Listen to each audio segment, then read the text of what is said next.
I'm a big fan of the books, but that wasn't the case all the time. Especially when I was a little kid, I hated books more than anything else. Because books reminded me of the schools, and I was horrible at my school. I didn't see the point of the learning most of the things that they would teach us back in school.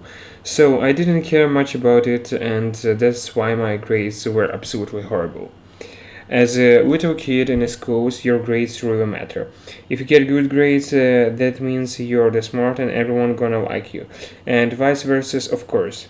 And I was on the other sides. Back then, I haven't read a single book outside of my school books. So I have had these perceptions that all books are useless and boring like the ones in my school. You can't really blame me because I was a little arrogant kid. My biggest problem at that time was my self esteem.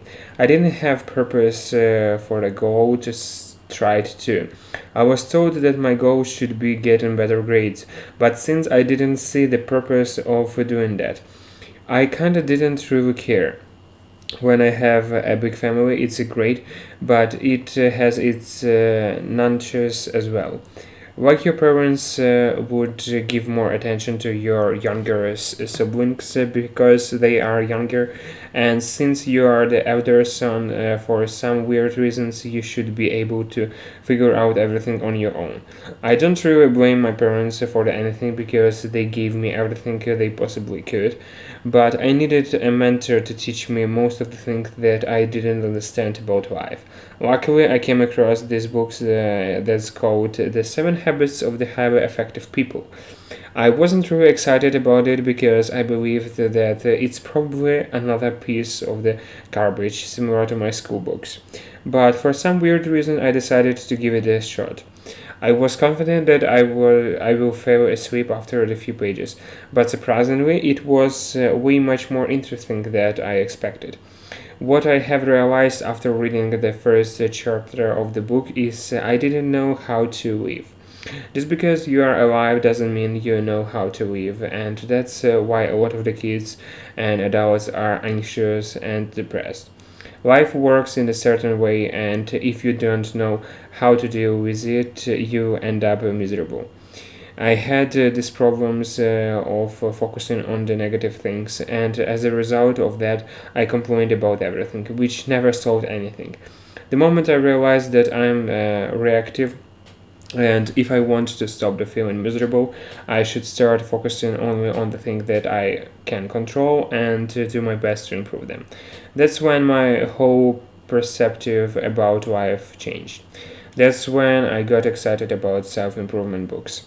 I sucked at a lot of the things. My social skills were horrible. My self esteem was below the ground. My mindset was the failure. So I began working to improve them. I picked up the book and started learning, and in a couple of the months, I was crushing it. My life literally became thousands of the times better. I have never loved life so much before. Life is great, it's beautiful, and you can have so much fun every single day, every single moment, if you just learn how to do that. You don't have to be super rich and make millions of the dollars or be famous or have the Bugatti. All that you need is the right mindset, the right way to approach life. After reading dozens of the self improvement books, you start coming across similar ideas, and at some point, it, it gets really boring. So, when it comes to self improvement books, my advice to pick up top 5 or 10 books and spend a few months with each of them until you get the best of them. There's a big difference between reading a book and understanding the book and then implementing it into your life, and that's what you should strive to achieve. And if you don't know where to start, here are my top favorite books. You will not regret reading them. So good luck.